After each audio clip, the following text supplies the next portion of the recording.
Throwing a very late flag. New Orleans Saints season ticket holders hitting the NFL now with a lawsuit after there was no penalty called, and when a Saints receiver took that brutal helmet-to-helmet hit from a defender for the L.A. Rams, and just about everybody watching thought it at least should have been pass interference during the NFC Championship game, and that could have cost, probably did cost the Saints the game. So let's bring the judge in on this. Judge Andrew Napolitano, Fox News senior judicial analyst, host of the Liberty File over on Fox Nation. We're all kind of praying they have a case just because we want to see the game played again. Yeah. But they don't, do they? Or no, they don't. I mean, it was the most blatant pass interference you've ever seen, but it is not reviewable under the NFL rules, and the NFL rules are not reviewable in court, and the people suing do not have standing. What is standing? Standing means that you have an injury distinct from all others. That somehow you are uniquely harmed by what the defendant, here the NFL, did.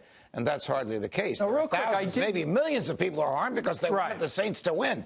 But that harm is not redressable in a court. Oh, okay. I did read that the commissioner could have replayed the game or part of the game. You know, that was in the rule book. Forget about the law for a second. But he would have had to have ordered that yesterday. Too late. Yeah. Too late. Would have been fun just to see. Matt, never happened before, of course, but boy, the Saints really, they got beat up on this one. Terrible loss. Completely different subject. We do want to get your take on the Mueller probe because there have been developments with the president's lawyer, Rudy Giuliani, trying to clarify comments regarding the timeline of when negotiations ended with Russian officials about a potential Trump Tower in Moscow. Before or after Mr. Trump won the presidency. Giuliani called his original statement about this hypothetical. So what's really going on here? What's the mayor up to?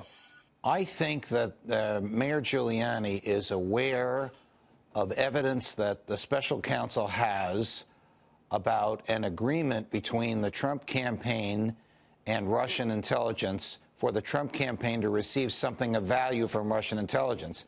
The question is, can he tie the president himself, wasn't the president at the time, of course, to that agreement? Now, when you are aware as defense lawyer of damaging information about your client, your choice is not to mention it and let the government drop it like an anvil into a pond, or drip, drip, drip it out yourself, so that when it does come from the government, it's oh, well. Yeah, we knew that already, kind of. Right. That's what I believe is Giuliani's method. You don't have any inside information of what he knows or doesn't know. You're just saying his actions lead you to believe that. He has told friends that he has learned, he has seen some of Bob Mueller's cards, so to speak, in the inevitable negotiation back and forth between the Trump legal team and the Mueller legal team about whether the president will sit down for an interview. So he does know some things that we don't know publicly.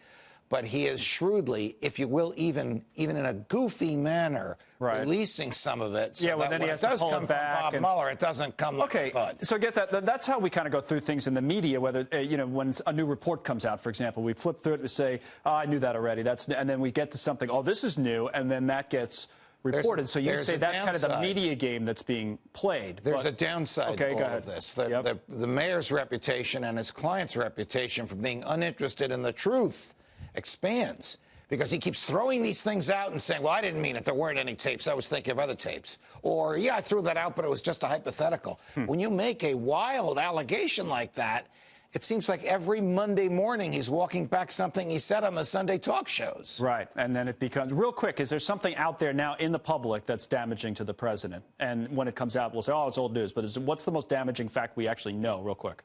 That the president, according to Michael Cohen, asked him to lie under oath. That is an impeachable offense. Right, but that, according to Michael Cohen. Right. Correct. That's Michael Cohen's word against Donald Trump's. Yes. Where are we going? Yeah, we still don't know. That's the thing with all of this. We wish we had a better result on the NFL story. Good to see you, Judge. Yes, pleasure. Thanks for coming on. Okay.